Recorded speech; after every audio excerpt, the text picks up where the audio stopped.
Oseas capítulo 2, verso 15 al 23. Dice así la palabra de Dios. Y le daré sus viñas desde allí y el valle de Acor por puerta de esperanza.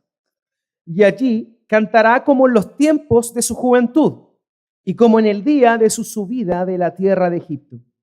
En aquel tiempo, dice Jehová, me llamarás Ishi y nunca más me llamarás Baali, porque quitaré de su boca los nombres de los Baales y nunca más se mencionarán sus nombres.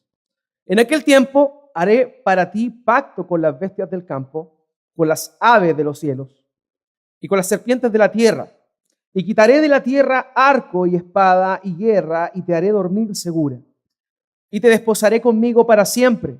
Te desposaré conmigo en justicia, juicio, benignidad y misericordia. Y te desposaré conmigo en fidelidad y conocerás a Jehová. En aquel tiempo responderé, dice Jehová, yo responderé a los cielos y ellos responderán a la tierra. Y la tierra responderá al trigo, al vino y al aceite, y ellos responderán a Jezreel. Y la sembraré para mí en la tierra, y tendré misericordia de Lo Ruhama, y diré a Lo Amí, tú eres pueblo mío, y él dirá, Dios mío. Acompáñame, por favor, a orar a nuestro Dios. Padre bendito, tú que eres santo, santo, santo, que los serafines que están en tu presencia no pueden tener la dicha de mirarte con su rostro, sino que cubren su rostro con dos de sus alas.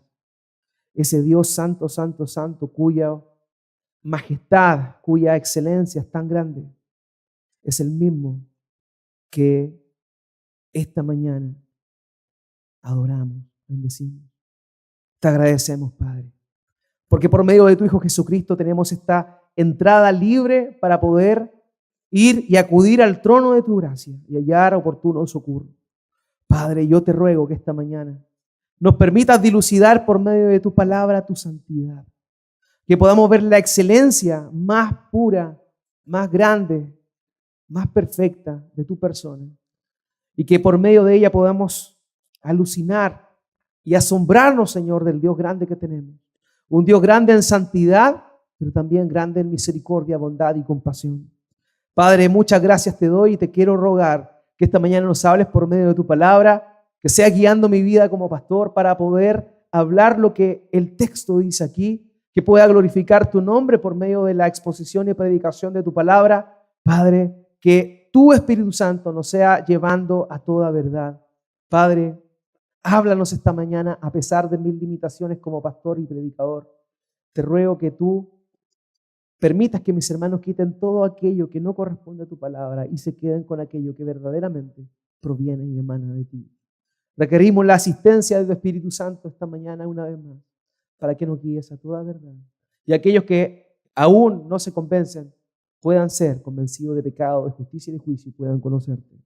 Gracias, Padre, te doy en el nombre de Cristo Jesús. Amén y amén. Hermanos míos, el drama que nosotros vemos que se desarrolla en el libro de Oseas es digno de un premio. Vemos nosotros normalmente desde el comienzo de este libro un mensaje de juicio y esperanza hilvanados perfectamente, de una manera que podría confundir a cualquiera. De pronto este texto que acabamos de leer, un texto de esperanza, un texto de bendición, podría ser un poco engorroso si comprendemos que en los previos versículos se está hablando de destrucción repentina, de una destrucción y de una desolación tremenda que el pueblo de Dios iba a padecer. Ahora, ¿cómo es que nosotros vemos esta tensión?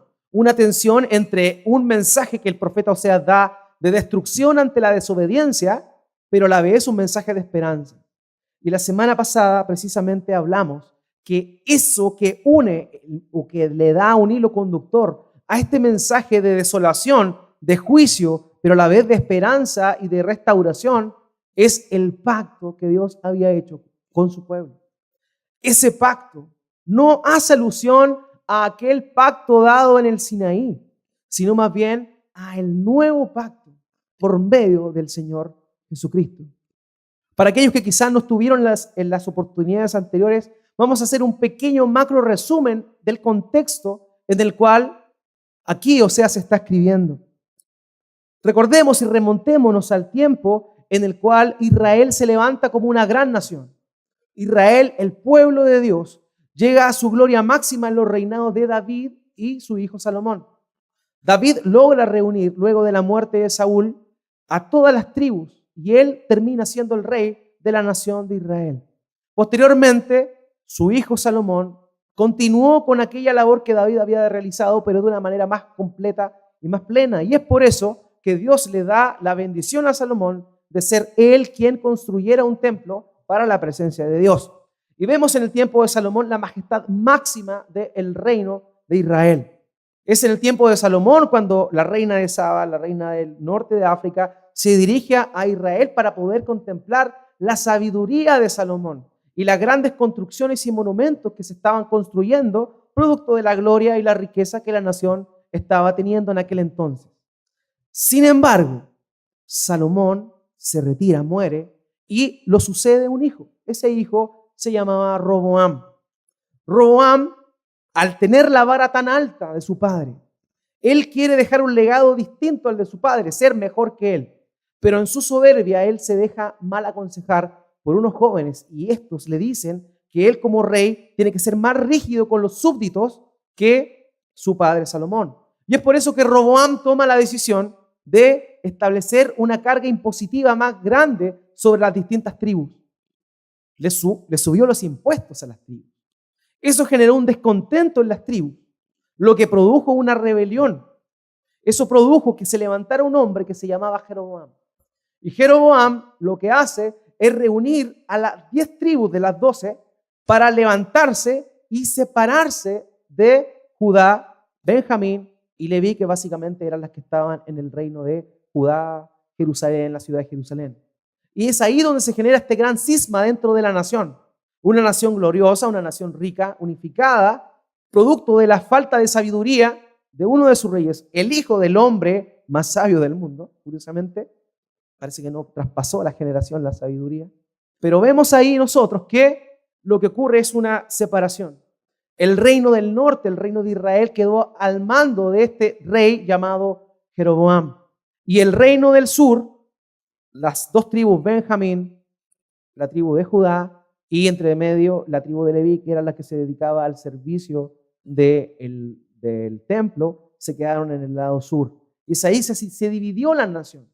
Y tenemos el reino del norte, llamado también Efraín, que en la escritura también se le llama Samaria o Israel, y el reino del sur quedó con el nombre de Judá.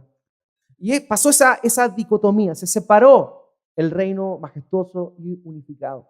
Ahora bien, Jeroboam, el rey del norte, no estuvo contento tan solo con separarse políticamente del reino del sur, sino que también sabía que por el hecho de que el templo se encontraba en Judá, había ahí una tendencia de que el pueblo estaba acostumbrado a adorar a Dios. Por tanto, probablemente en el tiempo de las fiestas iban a ir a adorar a Jerusalén.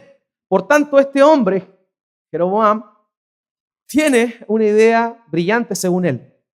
Él levanta 2 becerros en el norte de Samaria.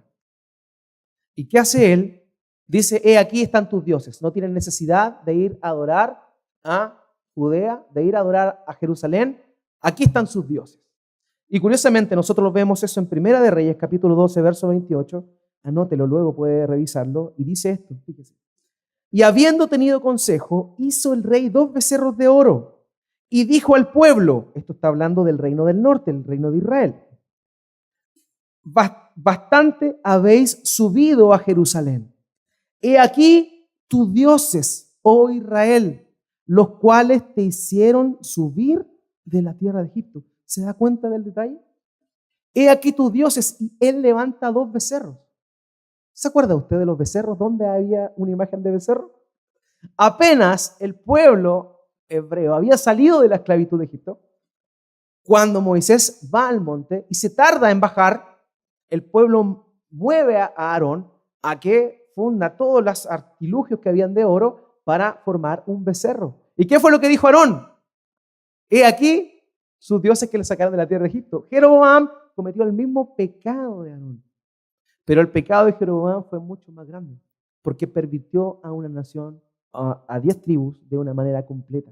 Desde ese momento en adelante, cuando la nación del norte se divide de la nación del sur y el culto religioso comienza ya a ser dirigido por el rey, incluso él decide dedocráticamente a sus propios sacerdotes para que dieran sacrificios en ese templo que él había erigido. Y vemos ahí un declive de la nación de Israel. El Israel al cual le está hablando Oseas es a la nación del norte. No es a la nación unificada, es a la nación del norte. Posteriormente a eso, en el reino de Jeroboam II, ya bastantes generaciones después de Jeroboam, es el tiempo en el cual nosotros estamos hablando aquí en el profeta Oseas. Oseas es mandado a hablarle a esta nación del norte, a esta nación que se había desviado paulatinamente, en primera instancia por medio de Jeroboam I, pero que ya a esta altura se había mezclado su religión, la religión judía se había mezclado con las costumbres paganas y los rituales paganos de sus vecinos. Y es ahí como paulatinamente en la nación del norte entró la idolatría y el culto a un dios en particular, el dios Baal, el dios de la fertilidad, el dios de la lluvia. Ese es Baal, el dios de la lluvia, el dios de la fertilidad. El pueblo del norte, Israel, Efraín, comienza de alguna manera a tener un sincretismo que la otra vez le decía. ¿Qué es el sincretismo? Es mezclar religión. Ellos seguían pensando que adoraban a Dios. Sin embargo, empezaron a meter costumbres y rituales que correspondían a un culto pagano, al culto de la fertilidad. Eso llevó a que el pueblo completamente se desviara de la fe fidedigna y fiel en su Dios. Por tanto, Dios, por medio de los profetas, una y otra vez los llamó a ellos a que se arrepintieran y se volvieran a adorarle verdaderamente a Él. Este llamado al arrepentimiento fue constante. Dios levantó profetas una y otra vez. Y el llamado era el mismo: arrepiéntanse y vuélvanse. Muchos años atrás, en el monte Ebal, cuando Moisés estaba a punto de partir, luego de recordarle la ley al pueblo, él dice: si ustedes se van tras otros dioses, va a venir destrucción sobre la nación. Sus campos van a quedar devastados, sus hijos van a ser exiliados, las mujeres se van a comer a sus bebés. Fue lo que Dios le dijo a Moisés que iba a ocurrir si ellos se desviaban. En el pasar del tiempo eso ocurrió. Sin embargo, Dios en su misericordia una y otra vez levantó profetas para que llamaran al arrepentimiento al pueblo, pero el pueblo seguía en su rebeldía, seguía en ese sincretismo, pensando quizás con una buena intención que adoraban a Dios, pero no conocían a ese Dios. Ellos estaban adorando a otras divinidades. Y es por eso que Dios llama al profeta Oseas. Y como lo mencionamos anteriormente, el llamado del profeta Oseas es el llamado más impactante que nosotros podemos ver en la Biblia. Ciertamente a algunos profetas Dios le dio un mensaje y le dio ciertos, llamémoslos, actos proféticos. ¿Qué eran estas cosas? Eran cosas que ellos debían hacer como ejemplo para que el pueblo comprendiera el mensaje. Entonces nosotros vemos, por ejemplo, en Jeremías, que Dios le dice a Jeremías: anda, ve a la casa del alfarero y contempla ahí en la casa del alfarero cómo es que el alfarero moldea el barro. Si no le gustó, lo destruye y lo vuelve a armar completamente. Entonces Dios manda a Jeremías a ese lugar para que vea lo que hacía el alfarero. Entonces cuando está viendo eso, viene la palabra del Señor, el profeta Jeremías, y le dice: así como el barro es destruido y vuelto a formar en la mano del alfarero, de la misma manera yo voy a volver a formar a mi nación. Entonces eso era un ejemplo vívido que el profeta tenía para poder compartir y predicar el mensaje que Dios tenía y que el pueblo lo pudiese comprender. Esas eran cosas que normalmente ocurrían en la antigua dispensación. Sin embargo, el llamado que Dios hace al profeta Oseas es tremendo. Él no le dice: anda a la casa del alfarero y mira ahí. Él quiere que el profeta Oseas se compenetre de tal manera con el mensaje que le da un mandamiento tremendo. Lo que estaba haciendo la nación en aquel entonces, lo que estaba haciendo era irse en pos de otros dioses. Era de alguna manera adulterar espiritualmente. Entonces, lo que hace Dios es decirle a Oseas: Oseas, anda y toma a una mujer fornicaria. Tómala por esposa y ten hijo de fornicación. Las veces anteriores les comenté que en realidad lo que eso significaba era que Oseas fue y tuvo que tomar como esposa a una prostituta. En aquel entonces el culto a Baal incluía la prostitución ritual. Muchas mujeres antes de casarse iban y participaban en estos cultos. ¿Por qué? Porque la promesa que se les daba era que si se ofrecían sexualmente como prostitutas rituales, ellas cuando se casaran podrían tener hijos y serían fértiles. Entonces muchas mujeres participaban en esto, les pagaban y eran parte de esta prostitución ritual. Dios le manda a Oseas a que fuera y tomara a una mujer prostituta para mostrarle al profeta el amor que Dios tiene para con su esposa, su pueblo Israel. Él quería que el profeta Oseas en carne propia experimentara el dolor de su corazón. Y es por eso que le dice a Oseas que tome esa acción, ese accionar. Y es ahí que Oseas toma a una mujer llamada Gomer, la cual era una prostituta. Tiene hijos de fornicación, tiene 3 hijos. Y de ahí los nombres que leímos. Jezreel era el nombre del primer hijo. Luego tuvo a otro hijo que le puso Lo-Ruhama, una hija que se llamaba Lo-Ruhama, que significa sin misericordia. Y un tercer hijo que se llama Lo-Amí, que significa ustedes no son mi pueblo. Y con esos nombres Dios quería que el profeta entendiera el llamado que estaba haciendo al arrepentimiento y al juicio inminente si es que no se arrepentía. Eso es el contexto más o menos de lo que nosotros estamos hablando aquí. Es por eso que el mensaje que nosotros vemos es un mensaje de juicio. Acabamos de leer del verso 15 en adelante, un mensaje de esperanza. Pero los versículos anteriores, acompáñenme con la lectura, en el verso 11 al 13, dice lo siguiente ahí en Oseas: haré cesar todo su gozo, sus fiestas, sus nuevas lunas y sus días de reposo, todas sus festividades, y haré talar sus vides y sus higueras, de las cuales dijo: mis salarios son salario que me han dado mis amantes, y las reduciré a un matorral, y las comerán las bestias del campo, y las castigaré por los días en que incensaba a los Baales, y se adornaba de sus arcillos y de sus joyeles, y se iba tras sus amantes, y se olvidaba de mí, dice Jehová. Y ahí nosotros vemos cómo es que Dios está emitiendo un juicio, pero de pronto nosotros comenzamos a ver el versículo 15 que empieza a hablar de un mensaje de restauración. Por eso la semana pasada, o antepasada más bien, hablamos de la maravilla del verso 14. Acompáñenme por favor, versículo 14. Pero he aquí, yo la atraeré y la llevaré al desierto y hablaré a su corazón. Este es el punto intermedio, el punto de inflexión entre un mensaje de juicio y devastación y un mensaje de esperanza. Aquí en el verso 14 nosotros estamos viendo que ocurre algo. Quizá de manera sencilla no lo podemos ver, pero cuando analizamos de manera más profunda qué implicaba este verso 14, qué significa he aquí yo la atraeré y la llevaré al desierto y hablaré su corazón, podemos ver nosotros el nuevo pacto, el pacto de gracia que Dios hace para con su pueblo. Fue en el desierto, ¿cierto? En la Escritura nosotros vemos el desierto como un lugar de prueba. Vemos el desierto como un lugar de tentación, un lugar de privaciones. El pueblo israelita estuvo en el desierto durante 40 años y estuvo pasando necesidades. Dios suplió esas necesidades, pero no era un lugar muy reconfortable para vivir. Esa es la idea que a nosotros se nos viene cuando hablamos del desierto. Pero el desierto no tan solo es un lugar de prueba, sino también es un lugar de arrepentimiento. Y también, dentro de la Escritura, es el lugar donde se lleva a cabo el primer paso del cumplimiento del pacto que Dios hizo con Abraham. Recordemos la promesa que Dios le hace a Abraham, que le dice: de tu descendencia, ¿cierto?, se bendecirán a todas las naciones de la tierra. La bendición a todas las naciones de la tierra iba a venir por medio del linaje de Abraham. También le promete multitudes de descendientes. Cuando Dios saca a Israel, al pueblo hebreo de Egipto, comienza el cumplimiento de ese pacto. De ese pacto, llamémoslo de alguna forma, en los términos que el profeta está hablando, de ese pacto matrimonial de Dios con su pueblo Israel.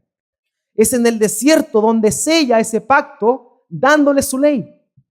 Por tanto, la alusión que está haciendo en el versículo 14, como lo vimos la otra vez, es una alusión al pacto. Dios iba a darle un nuevo pacto a su pueblo. Y ese pacto es el que nosotros vemos en Cristo Jesús. Por tanto, las promesas que se le están dando al pueblo israelita acá son las promesas que Dios no tan solo le da a su pueblo Israel en ese entonces, sino también a cada uno de nosotros. Que somos su pueblo porque somos partes del nuevo pacto por medio de Jesucristo. Eso es lo maravilloso, hermano mío, que antiguamente Dios se reveló a un pueblo y su relación pactual era única y exclusivamente con un pueblo. Sin embargo, el nuevo pacto, siendo que es el cumplimiento del antiguo pacto, es mejor. ¿Por qué? Porque ya no tan solo está limitado a una etnia, a un linaje, sino que todos y cada uno de las personas que están en el mundo, no importando su lengua, nación ni linaje, pueden tener acceso a este pacto de gracia por medio de Jesucristo. Y eso es lo maravilloso. Por eso es que hablamos de, o sea, así como citaba mi hermano Gilberto, es tan necesario ver que el Evangelio no tan solo lo encontramos en el Nuevo Testamento, no tan solo después que Cristo asciende y que viene el Espíritu Santo vemos el Evangelio. El Evangelio está a lo largo de la Escritura, simplemente estaba presagiándose de una manera. Y aquí nosotros vemos en el verso 14 que está diciendo que iba a haber un nuevo pacto que Dios hace. Ahora, ¿en qué consiste este nuevo pacto? ¿Qué tiene que ver este nuevo pacto? ¿Es distinto al pacto antiguo? Y la respuesta es sumamente sencilla. Este nuevo pacto es el cumplimiento del pacto anterior que Dios hizo con Abraham, que Dios hace con David. Son los pactos bíblicos que se conocen. Ahora bien, la diferencia que existe entre este nuevo pacto es que ya no estaba sobre la sangre de machos cabríos, sino que estaba sobre la sangre del sumo sacerdote y sacrificio a la vez nuestro Señor Jesucristo. En Hebreos capítulo 8, versículo 6 nos habla sobre este pacto y la importancia de él. Hebreos 8:6 dice, pero ahora tanto mejor ministerio es el suyo. Está hablando de Cristo. Cuanto es mediador de un mejor pacto establecido sobre mejores promesas. El pacto que Dios hace con Israel aquí y que presagia acá, pero que también nosotros el día de hoy por medio de Cristo somos partícipes, es ese nuevo pacto que está haciendo alusión acá.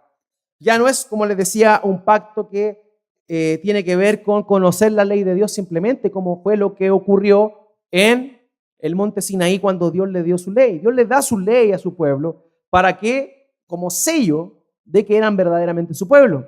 Sin embargo, este nuevo pacto no es tan solo que nosotros conozcamos o que su pueblo conozca la ley de Dios, sino que ahora esa ley va a estar grabada en sus corazones.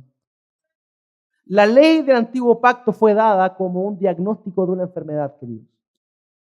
A veces nosotros decimos, ¿cómo es que, bueno, Dios dice no hagas esto, no matarás, no adulterarás, no hurtarás, no dirás falso testimonio y todas esas cosas? Y nosotros decimos, bueno, voy a tratar de hacer esas cosas para poder cumplir con el estándar de Dios. Y muchas personas pretenden cumplir con ese estándar. Ahora bien, la realidad es que nadie puede cumplir con ese estándar. La ley fue dada con un propósito. La ley fue dada en la antigüedad al pueblo de Israel para que el pueblo se diera cuenta que no podía cumplirla. Nadie puede cumplir con ese estándar. Nadie.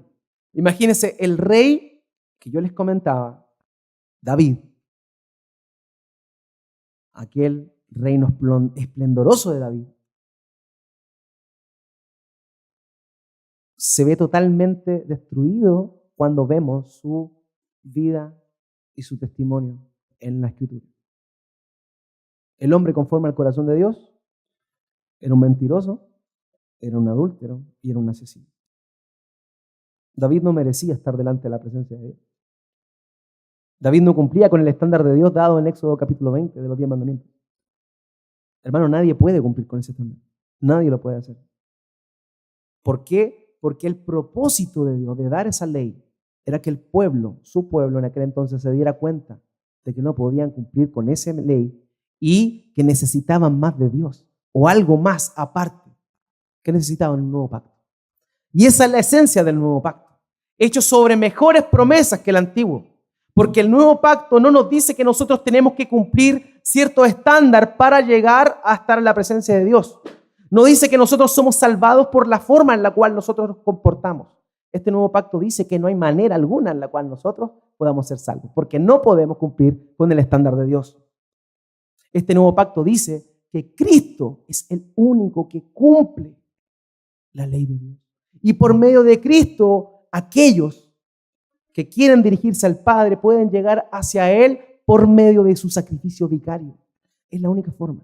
Esa es la idea de este nuevo pacto hecho sobre mejores promesas. En Hebreos capítulo 8, versículo 10 dice: por lo cual, este es el pacto que haré con la casa de Israel después de aquellos días, dice el Señor. Fíjese, pondré mis leyes en la mente de ellos y sobre su corazón las escribiré y seré a ellos por Dios y ellos me serán a mí por pueblo. Ese es el nuevo pacto, hermanos. Ya no tan solo de conocimiento, sino de reconocimiento de que no podemos cumplir con eso, que Cristo cumple el estándar por nosotros y que ahora, estando en Él, Él cambia nuestro corazón y pone sus leyes en nuestras mentes y las escribe en nuestros corazones. Ese es el nuevo pacto. Ese es el pacto de gracias. Es el pacto al cual Oseas hace alusión aquí por medio de la figura del desierto, el cual no tan solo incluye al Israel del tiempo de Oseas, sino también te incluye a ti y a mí, si es que hemos confiado en el Señor. Ahora bien, la maravilla de este pacto que les decía no es que tan solo es para un pueblo, sino que también es para nosotros, aquellos que no somos parte de ese pueblo. Romanos capítulo 9, verso 25, el apóstol Pablo dice: como también en Oseas dice, llamaré pueblo mío al que no era mi pueblo. Nosotros no éramos el pueblo de Dios. Sin embargo, por medio de Cristo, ahora somos parte de ese pueblo. Nosotros somos el Israel espiritual. Nosotros somos el verdadero pueblo de Dios. Aquel que no tiene que ver con un linaje determinado, sino que tiene que ver con el mediador que tenemos, que es Cristo Jesús. Eso es fundamental, hermanos míos. Por tanto, es por medio de ese nuevo pacto que se hace alusión por medio de la figura del desierto, que ahora nosotros comenzamos a leer en el versículo 15 al 23, estas maravillosas bendiciones que comienzan. Ahí tiene lugar y tiene sentido estas bendiciones. Si no comprendemos que el desierto se refiere a este nuevo pacto, verdaderamente no tendría sentido pasar de un mensaje de desolación a un mensaje de esperanza. Hermanos, lo que hemos leído ahí, desde el versículo 15 al 23, es el efecto de la restauración que Dios hace con su pueblo por medio del pacto de gracia. El título del sermón de hoy, por eso mismo, es Restauración Inesperada. Porque como lo hemos visto las semanas anteriores, Dios utiliza la figura de esposo para con Israel. Y dentro del mismo estándar de Dios, en el antiguo pacto, cuando un esposo descubría a su esposa en el acto del adulterio, esta era sacada junto con el amante afuera de la ciudad y era lapidada, y ambos eran lapidados. O sea, la paga del adulterio era la destrucción, la aniquilación. Dios podría haber obrado así con su pueblo. Dios simplemente pudo haber obrado conforme a su estándar, a su justicia. Pero Él no obró con su justicia directa para con el pueblo, sino que obró con misericordia para con el pueblo. Y en vez de raerla de la tierra, aplica esa justicia en Cristo Jesús. Y por medio de esa justicia en Cristo Jesús es que su pueblo y nosotros el día de hoy tenemos acceso al Padre. Y tenemos esta promesa de restauración, porque no lo esperábamos. Era algo que no estaba dentro de la esperanza de las personas. O sea, si tú has cometido una infracción de la ley de Dios, lo que puedes esperar es la destrucción de parte de Dios. Sin embargo, por la misericordia de Dios no hemos sido consumidos. Nosotros vemos en el Nuevo Testamento un hecho que apenas comenzada la historia de la Iglesia Apostólica es notorio y causó un gran revuelo y temor dentro de la Iglesia. Vemos que de pronto muchas personas, la mayoría, comenzaron a ver que los hermanos tenían necesidades. Entonces, algunos hermanos cristianos de la Iglesia Apostólica comenzaron a vender sus propiedades. Y todo lo que lo vendían lo ponían a disposición de los apóstoles para que ellos distribuyeran de una manera que al que no tuviera no le faltara. Entonces, ¿qué pasó? Hubieron dos personas, un matrimonio, uno llamado Ananías, esposo, y la esposa se llamaba Zafira. ¿Qué ocurrió ahí? Ellos vendieron la propiedad, pero dieron el dinero a los apóstoles, pero le dijeron, costó esto, pero ellos se quedaron con un pequeño recorte. Ahora, Uno podría decir, pero es lícito lo que ellos hicieron. Vendieron la propiedad, dieron un gran porcentaje, pero se quedaron con él, un resto para ellos. El problema no es ese. El problema es que ellos mintieron. El problema es que ellos dijeron que habían dado todo cuando no habían dado todo. ¿Y saben cuál fue la respuesta de Dios? Ambos cayeron muertos. Ambos cayeron muertos. Hoy en día, aquí, en otras congregaciones, pueden haber muchos Ananías y Zafiras que todavía están vivos por la misericordia de Dios. Porque si Él obrara con su justicia de una manera instantánea, ninguno de nosotros podría estar vivo acá. Sin embargo, Él obra con misericordia. Él obra con su bondad y su amor. Y es en esa bondad de su pacto hecho con nosotros que podemos descansar. En este pasaje vamos a ver tres cosas, hermanos.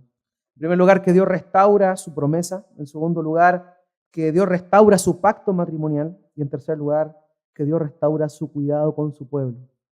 Sin duda alguna, cada vez que vemos una promesa de parte de Dios, siempre esta supera el prototipo original. Cuando Dios promete algo, siempre el cumplimiento de esa promesa es mejor que lo que suena. Siempre. Sin embargo, curiosamente, hay un elemento importante dentro de la restauración que Dios hace, que le promete a su pueblo aquí, pero que también Él nos habla a nosotros. Y eso es el concepto o lo que se denomina la reversión de la maldición. Cuando el pueblo cometió pecado, el pueblo fue raído, fue castigado de parte de Dios. Sin embargo, lo primero que Dios hace por medio de su pacto de gracia es revertir ese castigo.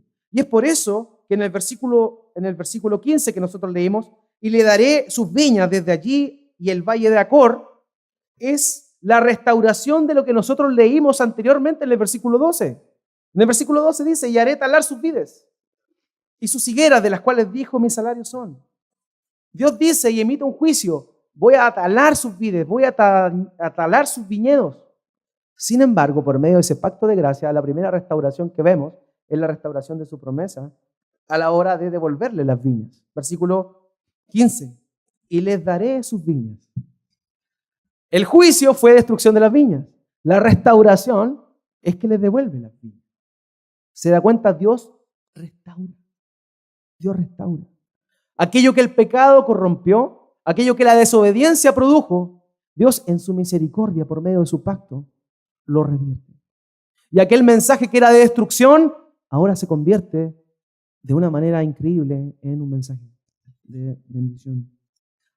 Las viñas que antes habían sido destruidas, ahora Dios les promete por medio de este nuevo pacto que iban a ser restauradas. Y no restauradas así nomás, sino una restauración abundante. Una restauración abundante. Aquí hay un detalle no menor. Acompáñenme por favor al verso 15. Dice, y les daré sus viñas desde allí y el valle de Acor por puerta de esperanza. Usted podría decir, ¿por qué se refiere al valle de Acor? El valle de Acor es un lugar fatídico dentro de la historia de Israel. Remontémonos al tiempo de la conquista. Luego de que Moisés muere, Josué continúa al mando de la nación de Israel. Comienza el tiempo de la conquista y el primer reino que tiene que conquistar es Jericó. ¿Se acuerdan de Jericó? Las vueltas, las trompetas, el muro se derrumba y Dios le da gran victoria a Josué y al ejército, y hay gran gozo y felicidad porque Dios hizo algo increíble, algo que no podía haber ocurrido de manera natural. Dios lo hizo. Dios le da la victoria ahí, pero había un mandato. Dios dijo, este es el primer pueblo que ustedes van a conquistar, por tanto no pueden tomar botín alguno de él. Todo el botín está maldito, así que no pueden tomar de él. Pasó que había un hombre llamado, había un hombre llamado así, y este hombre, ¿qué hace? Acán llega y tomó algo que le gustó, un manto que había por ahí. Lo guarda. Entonces, como el pueblo estaba tan eufórico luego de esto, llega y dicen, ya derrotamos a Jericó, que era lo más difícil, vamos a derrotar a otro pueblo. Entonces vamos, y fueron a una ciudad pequeña, humilde, que se llamaba Ai. Cuando llegaron allá, en vez de destruirlo, tuvieron que salir arrancando porque Dios ya no estaba con ellos. Entonces, ¿qué pasó? Algo pasó. Dios le dijo, alguien tomó del anatema. Y ahí Dios le demostró que efectivamente había sido Acán quien había tomado esto. Dios mandó a Josué y al pueblo que sacaran a Acán del campamento. Lo sacaran con todos sus hijos, su familia, sus pertenencias, sus animales, y que todo el pueblo los lapidara. Ese lugar es el Valle de Acor. Ese lugar, de hecho, el nombre Acor significa problema o significa perturbación, porque el pueblo fue perturbado en ese lugar. Pero fíjense en la reversa, en la reversión. Dios está prometiendo acá que les va a dar viñas. Y ese Valle de Acor, en lugar de perturbación, ahora iba a ser puerta de esperanza. La consecuencia del pecado de Acán le produjo muerte en ese valle. Pero ahora, por la gracia de Dios, ese valle iba a ser un lugar, no para recordarse del pecado de Acán, sino un lugar de esperanza. Es la promesa que Dios había dado. Esa es la reversión, hermanos míos, que Dios hace, la restauración de su promesa para con su pueblo. Dios no falla. Y Dios promete y cumple mucho mejor de lo que nosotros podemos pensar, mucho mejor de lo que nosotros podemos creer. Ahora bien, hay personas quizá, llevando esto a nuestro plano, que antes de Cristo tenían tendencias suicidas, tenían tendencias a la depresión, pero que ahora en Cristo tienen una nueva razón para vivir, porque hay una reversión de aquella consecuencia del pecado. Ahora por medio de Cristo, por medio de ese nuevo pacto, el pacto de gracia, hay una reversión. Lo mismo que Dios promete a este pueblo Israel en ese entonces, el día de hoy, aquellos que estamos en Cristo, tenemos esa bendición. Aquellos quizá de acá antes robaban, pero el día de hoy, por medio del pacto, del nuevo pacto entre Jesucristo, no tan solo trabajan, sino que también buscan la gloria de Dios por medio de su trabajo. Muchos quizá de acá anteriormente eran infieles, pero ahora en el nuevo pacto no tan solo son fieles, sino que aman a su esposa como Cristo amó a su iglesia y se entregó por ella. Esa es la restauración que Dios hace cuando está su pacto de gracia. Hermanos, nosotros podemos ver eso en nuestras vidas también. Todos los que estamos aquí somos ex algo. Todos somos ex algo. Aquí no hay ningún puro ni inmaculado. No hay ningún santo. Santos desde la perspectiva católica. Obviamente somos todos santos en Cristo. ¿Ya? Somos santificados, pero aquí no hay nadie que pueda decir que no tiene mancha. Somos todos pecadores y todos somos ex algo. Pero en Cristo somos nueva criatura. En Cristo hemos nacido de nuevo. Esa es la restauración, es la promesa de restauración bendita que tenemos por medio de la obra de nuestro Señor. Ahora bien, el segundo elemento que vemos nosotros aquí es que Dios restaura su pacto matrimonial. En los versos 16 al 17 lo podemos contemplar. Dice lo siguiente: en aquel tiempo, dice Jehová, me llamarás Ishi, y nunca más me llamarás Baali, porque quitaré de su boca los nombres de los Baales, y nunca más mencionarán sus nombres. Vimos entonces que Dios lo primero que hace es restaurar su promesa, y en segundo lugar vemos que Dios restaura su pacto matrimonial con su pueblo nuevamente. Y lo que dice acá es que ahora no me llamarás Baali, sino Ishi. Eso es una de las cosas importantes que nosotros tenemos que notar.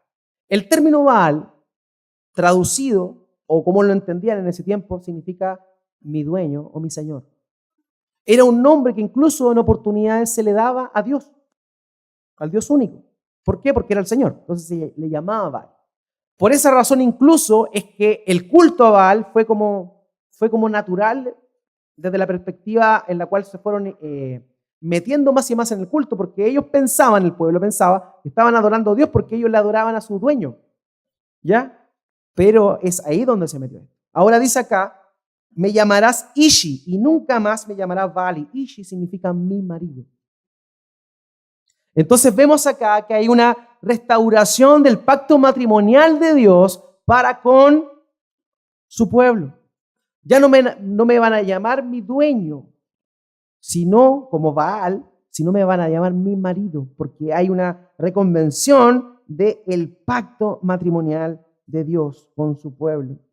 Ahora también hay otro elemento importante. Esto ya no sería un amor unilateral, porque lo que nosotros vemos en el Antiguo Testamento, en el Nuevo Testamento, es que siempre la iniciativa del amor y de la misericordia comienza de parte de Dios. ¿Cierto? 1 Juan 4:19 dice, nosotros le amamos a Él porque Él nos amó primero. No es que nosotros amemos a Dios, ¿por qué? Porque somos buenas personas, en realidad amamos a Dios. No, nosotros amamos a Dios porque Él nos amó primero. Nosotros siempre vemos en la Escritura la proactividad de Dios para dar amor, ¿cierto? Ahora vemos en esta restauración del pacto matrimonial de Dios con su pueblo que hay una proactividad de parte de Él, pero ahora ese amor iba a ser correspondido. Y nosotros los vemos en el versículo 19 y en el versículo 20, que dice que la iba a desposar ahora para siempre y que para siempre iban a ser su pueblo. Se da cuenta, hay una restauración del pacto matrimonial de Dios para con su pueblo, lo cual también no tan solo involucra a esa nación. Porque tenemos que entender una cosa, Dios no le está hablando al Israel nación, Dios le está hablando a los verdaderos israelitas espirituales que estaban dentro de esa nación. Porque no todo aquel que nace judío es un verdadero judío, el mismo apóstol Pablo lo dice. El verdadero judío es el judío de la fe, aquel que cree en Cristo, que por medio de Cristo se acerca a las promesas de Dios. Ahora, fíjense que acá dice, y Dios promete desposarlo para siempre, y dice en el versículo 20 que le va a dar justicia, juicio, bondad y misericordia. Eso es maravilloso. Esos son elementos que nosotros vemos abundantemente en la Escritura que Dios promete a su pueblo. Pero el contexto en el cual lo está diciendo es más maravilloso aún. En la antigüedad, o incluso hasta hace algunas décadas atrás, existía este concepto matrimonial de la dote. ¿Se acuerdan de lo que es la dote? La dote era un dinero que se daba, ¿cierto?, a la novia antes de casarse, cuando se hacía el compromiso nupcial. Se le daba una dote, ¿ya? Después ese concepto se tergiversó y los papás se aprovecharon y empezaron con el tiempo a que la dote se la daba a los padres de la doncella. Pero originalmente la dote es para la doncella. Lo que está diciendo acá, la justicia, el juicio, la bondad y la misericordia, es la dote que Dios pagó para que este pueblo fuera su esposa. Nosotros como pueblo de Dios podemos ver su justicia, podemos ver su bondad y podemos ver su misericordia. Hermanos míos, nosotros ahora en Cristo Jesús, por medio de este pacto maravilloso, mostrado a estos hombres aquí en este tiempo, podemos saber que ese amor, esa justicia, juicio, bondad y misericordia son para nosotros el día de hoy. Ahora, cuando nosotros ponemos nuestra mirada en Él, este amor comienza a ser recíproco y todos los ídolos van disipándose. Ya no hay una tendencia al adulterio espiritual. Lo mismo pasa en nuestras vidas. Así como hubo una restauración del pacto matrimonial con su pueblo, de la misma manera, el pacto de gracia produce que aquellos que hemos nacido de nuevo comencemos a despojarnos de nuestros viejos ídolos y ahora amemos a Dios de manera exclusiva. El dinero deja de ser nuestro fin y continúa siendo un medio. Nuestra esperanza ya no está en lo que somos, sino en Cristo. Nuestra esperanza no está en lo que podemos llegar a alcanzar a hacer, sino en la soberanía y en la providencia de Dios. Nuestros ídolos cambian, mueren, perecen. Y ahora solamente empezamos paulatinamente a amar a Dios y solo a Dios. El tercer elemento que aparece acá es que Dios restaura su cuidado para con su pueblo. En el versículo 18 nosotros vemos eso. Dice, en aquel tiempo haré para ti pacto con las bestias del campo, con las aves del cielo y con las serpientes de la tierra. Y quitaré de la tierra arco y espada y guerra y te haré dormir. Seguro. Esa es la promesa que Dios está haciendo acá. Ahora, curiosamente, ese mensaje o el tenor de ese mensaje es algo que nosotros ya conocemos de antemano. Cuando en Génesis capítulo 9, versículo 2, Noé baja del arca, Dios le promete que iba a poner e infundir temor en las bestias y en los animales. ¿Para qué? Para que no le hicieran daño al ser humano. Esa fue la promesa que Dios hizo. De alguna manera, Lo que Oseas está diciendo acá es básicamente la misma promesa. En aquel tiempo haré para ti pacto con las bestias del campo, con las aves de los cielos y con las serpientes de la tierra. Esto dice que Dios va a darle paz a su pueblo. Esa es la idea de lo que está diciendo acá. Dios restaura su cuidado para con su pueblo y permite y promete paz. Además, en los versículos 21 y 22 nosotros vemos que no tan solo Dios provee paz, sino que también provee para las necesidades de su pueblo. Dice el versículo 21 y 22, en aquel tiempo responderé, dice Jehová, yo responderé a los cielos y ellos responderán a la tierra. Y la tierra responderá al trigo, al vino y al aceite. Y ellos responderán a Jezreel. Hermano mío, Dios promete paz y sustento eterno a su pueblo. Esas son las promesas de restauración que Él está haciendo. Es así, hermanos, como nosotros podemos ver en nuestras vidas esas mismas promesas de restauración. Cuando tú estás en Cristo, tú entras en un estado de paz. Quizá alguien tiene algo contra tuya, pero tú no tienes algo contra esa persona. Tú comienzas a vivir en un estado de paz, no porque las demás personas de alguna manera sean más condescendientes para contigo y se aplaque su mal actuar o su mala conducta, no, sino porque tú estás en paz, porque tienes la paz de Dios. Esa es la gran diferencia. En Cristo, hermanos míos, es cuando nosotros podemos recibir todas estas tremendas bendiciones. Es en Cristo solamente. Ahora bien, uno pudiese preguntarse, ¿esta promesa de restauración tiene lugar única y exclusivamente mientras estamos vivos? Y la respuesta es sí. Claramente hay promesas de Dios que estamos experimentando el día de hoy. Hemos visto la restauración, la restitución de nuestras vidas. Hemos visto que muchos de nosotros quizás éramos mentirosos y el día de hoy no podemos mentir. O que antes éramos groseros quizás. Hablábamos groserías, cosas mal, doble sentido, pero que el día de hoy no podemos hacerlo. O que ya no lo hacemos. ¿Y por qué razón? Porque Cristo ha obrado. Hay una reversa de nuestra condición pecaminosa. Esa promesa nosotros la podemos experimentar en nuestra vida, pero hay un cumplimiento perfecto que vendrá en el futuro. Por tanto, esta restauración de la promesa de Dios, esta restauración de una relación íntima con Dios de amor, y esta restauración de lo que es la paz, y que Dios va a suplir todas nuestras necesidades por completo, no tan solo las vemos ahora, sino que también sabemos que en la eternidad, en el cielo nuevo y la tierra nueva, disfrutaremos plenamente de todo esto. Cuando dice acá, le daré viñas y hasta el valle de Acor, no está hablando de una manera literal de que Dios le va a dar miles de viñas y que van a llegar hasta el valle de Acor. Lo que le está diciendo es darle esperanza en una figura mental que ellos tenían, que ellos conocían, para mostrarle algo que va a ser mucho mejor de la promesa que le está dando. Por tanto, hermanos míos, si tú ves que Dios te está cambiando acá, ¿sabes qué? Cuando estés con un cuerpo nuevo, un cuerpo glorificado, va a ser 1000 veces mejor que ahora. Todas las promesas de Dios se cumplen de manera perfecta hasta el final. Y el llamado a nosotros es seguir abrazando este proceso de restauración que Dios nos ha dado por medio de su pacto de gracia, pero también tener esa esperanza de que lo mejor está por venir. Ahora muchos utilizan esa expresión para hablar del mundo. Yo no estoy hablando de eso, querido. Como decía Gilberto, probablemente te va a dar cáncer. Probablemente vas a quedar en bancarrota. Yo no lo sé, Dios lo sabe. Pero si es necesario que pases por eso, para que te acerques más a Cristo, te va a pasar. Y nadie va a poder hacer nada en contra de eso. Nadie va a poder hacer. Entonces no me estoy refiriendo a que lo mejor va a venir en esta vida, ¿no? Puede que sí, te puede ir bien, claro, si la voluntad del Señor, así va a ser. Y gracias a Dios por ello.